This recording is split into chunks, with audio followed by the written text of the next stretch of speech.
Alright, what's going on, guys? Trev back again, here to bring you another video. This one's going to be doing a video giving my thoughts. We'll do our first Q&A for this week, leading up to the second episode of Game of Thrones Season 7. First question for this one is, what do we think is going to be the gift that Euron plans to give Cersei?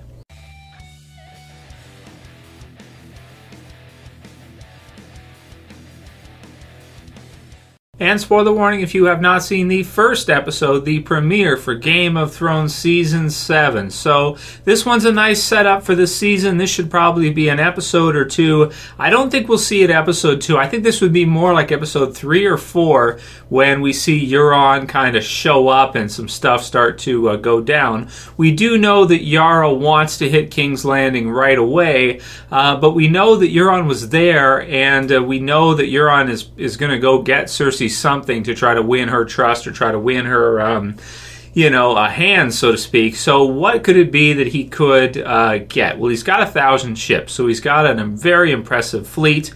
And even though Daenerys has a great fleet as well, it's not, so far as we know, it's not the same level of Euron's fleet. Euron has the advantage as far as the seas go. As far as the water goes, Euron's got this. So Yara and Theon, the others. Of course, one of the things Daenerys has is she's got the 3 dragons, which is very impressive, very hard to deal with. However, Euron is quite the psycho. He's pretty smart too. He's not that stupid. So we'll have to see what it ends up being, but we'll do some predictions and you guys can write yours below. At first I was thinking, well, maybe it could be Tyrion, because Tyrion would be something that Cersei would really want. However, Tyrion survived all the way through the series up until this point. I think he's a series survivor. Now, some people think, well, maybe he could be Targaryen or something like that. If he is or he isn't, whatever. That's fine. If you like that theory, cool. If you don't, you just think he's simply a Lannister, that's fine, whatever. But do we think that it could be Tyrion that Euron could give to Cersei? I don't think so, because if Cersei got her hands on Tyrion, she'd either kill him or she'd give him a very painful, slow, torturous type of death. So it would be really, really bad, and it wouldn't be something that we probably would want to see. Also, he's the hand of the queen, so he's right beside Daenerys. So Euron's chances of getting Tyrion without getting Daenerys are probably, like, if you're going to get one, you're going to get them both. They're right there. They're going to be beside each other. He's the hand of the queen. He's the advisor. I don't know if that makes sense. But what does make sense is if he's prepared to deal with the dragons, which he might be, because we've seen him, engineering, we've seen the setup for this. So what I'm thinking Euron might be able to do, if he can't bring her Tyrion, I'm thinking he might be able to bring her a dragon or a dragon's head.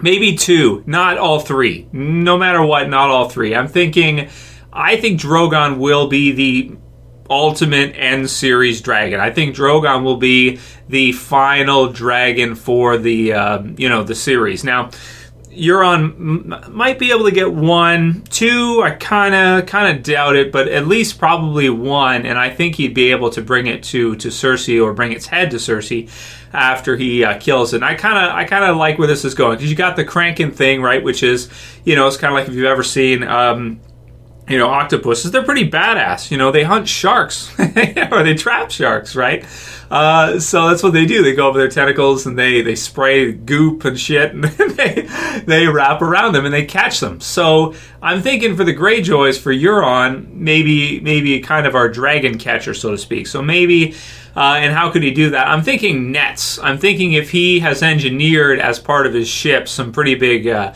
ship nets, that maybe if one of the dragons comes down, like if they were to press the issue, if Euron was to go at Daenerys' fleet, he might be able to pretty much stop it, or they might be able to fight him off with the dragons, but one of the dragons, or 2 of them, thinking one of them probably, might get netted in the process, netted and speared or something like that. Because that's kind of how the Greyjoys fight. That's kind of what they do. And in fact, they might be the best house of anybody to deal with something like a dragon. Because if you think about the North, and you think about the Lannisters and the different engineering catapults, things like this, a lot of this is for siege and it's for land. A lot of this wouldn't really work so well against something like a dragon. But a fishing nets would work really well, especially if they've got some hooks on it. Things like that could really, maybe one of the dragons comes in and gets shot up, and then the net kind of wraps around and it kind of goes down or something on one of the ships or in the water, and they kind of, start, come up on it and start spearing it or something like that, and are able to take it down and bring a dragon's head to Cersei. So it's not something I would want to see, certainly. I'd like to see the dragons. I'd like to see Daenerys absolutely wipe the floor with Cersei and everything and not suffer any major losses, but this is Game of Thrones. We have to be prepared for that. Also, Euron's had a pretty good introduction as a villain. The actor who's played him said he's going to even trump Ramsay as a villain. He's going to be even, better of a villain than Ramsay was. So we'll have to see. Or he kind of mentioned that he would be even more kind of crazy or badass than Ramsay, which I don't know if that's possible. I don't see him cutting dragon dicks off or anything. I do think maybe he'd be able to get at least one and bring it to Cersei, and then she'd be like, oh man, this guy can actually deal with this problem that we're not able to deal with because we don't really have anything that would be able to phase the dragons, but he actually does. And it could be simple as some badass fishing nets. So that's what I think we'll see, and it'd also be a really good setup for him as a villain this season because, the dragons are characters in the show as well, too. Even though, they're not human, they don't speak and everything like that. People have a strong attachment to them because we've seen them all the way through. They would be treated as, like, major character deaths. You could have Daenerys see what's happening and be like, my babies, oh my god! This kind of thing, and really sad, really upset for what's happening. And, Euron just being a crazy psycho, enjoying the hell out of it as it goes. And yeah, people would really hate him. It would really set him up as one of those classic Game of Thrones villains, which he is yet to achieve that kind of status. Nobody really cared about Balon that much. So, but to do this, to kill a dragon, I think, or two, would really, put a feather in his cap as a badass throne villain, so to speak. So, write your comments below. Let me know what you guys think it could be. Could it be something like that? Or what else do you think it could be? Could it be a material item or something you think he's going to give Cersei? I think that's what it's going to be, and I think he's going to press Daenerys and the others. They may not expect it. They may send the dragons out to help the fleet, and it may kind of backfire in a way. Or he may trap one of them and then hightail it out of there, and she might be pissed off. So, good stuff. Write the comments below. Let me know what you guys think. A. Marie says, super excited about this season, Trev. What did you think about the Whight Walker Giants? And I just thought that was so cool, man. Oh, my God. That was so sweet, especially the one we got to see with the eye and that, and you see the blue. That was so cool. What an awesome. And see, there's another thing that they're going to have to deal with. Like, how are they going to deal with? Giants, zombie giants is going to be crazy to see. What they have to do to take down these damn things, burn them or something. It's definitely going to be tough. If they had Daenerys on their side and Daenerys, had Drogon or something fly in there, burning the shit out of them, then they might be okay. But otherwise, that is going to be really, really hard for them to take down. And right now, from what we're seeing with Jon and the others, they do not seem prepared for it. But luckily, the White Walkers move pretty slow. It takes them a while to get from location to location. So it's what it is. Everything But Nothing says, this was such a dull premiere, I was disappointed, or a bit disappointed. So to respond to that, we just saw The Winds of Winter, and before that we had Battle of the Bastards. So you gotta see that as the end to one major part of Game of Thrones. That's like a climax or a finale to a ton of stuff that was going on. Ramsay was a villain for multiple seasons, and he was defeated and killed in that episode. Battle of the Bastards. Cersei had her stuff going on at King's Landing. We weren't sure if she was going to maintain power, and she did. She was able to maintain power, and using the wildfire control King's Landing.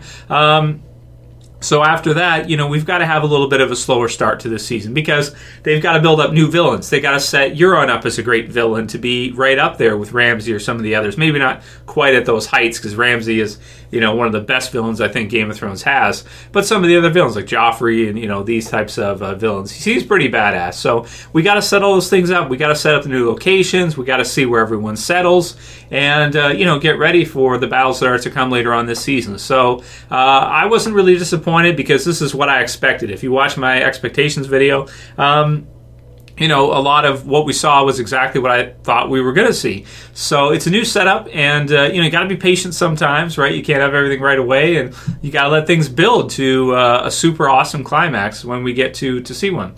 And the last one will be from Zack Walker, who says, Q&A, Trev, do you think the man and child the hound buried was the guy and kid he killed when he was with Arya? Well, he took their food, and he basically left them for dead. You know, they obviously were not able to survive without it, you know. So he's responsible for their death, you could say either way. But also, I think with him burying them, it shows him the error of his ways, and it really completes his transformation into being a good person at this point, or going forward, you know, because you can't say like, oh, he's a good person because of the things he's done in the past before. But I think he's always had struggle with that, of doing what's right and wrong and not wanting to do what's wrong, but kind of doing it because he views his zeitgeist or his worldview is such that he views it as necessary because that's the reality. A very dark, you know, outlook on reality based on what he's seen. How can you blame him for that? But I think at this point it completes his transformation, and it shows him who he's going to be going forward. He's going to be a hero. He's not going to do things like this anymore, even if it means his own death. I think at this point he's willing to die in order to preserve that, you know, to die a hero if he has to, right? He doesn't want to live any longer being a villain, to put it in Dark Knight terms. So if you guys like this video, let me know in the comments below, what could Euron's gift be? Is it going to be a dragon's head? Is it going to be something else? Let me know what you guys think. If you like this video, please thumb it up below. You can share it. You can favorite if you're new and you want to subscribe. Bottom left to subscribe. That's it for this video. Send me more questions for the Q&As, and I could have one for you guys tomorrow, but it's up to you. If you send me the questions, you'll have one. If you don't, then you won't. As always, it's Trev, and I'm saying peace. Later, guys. See you soon.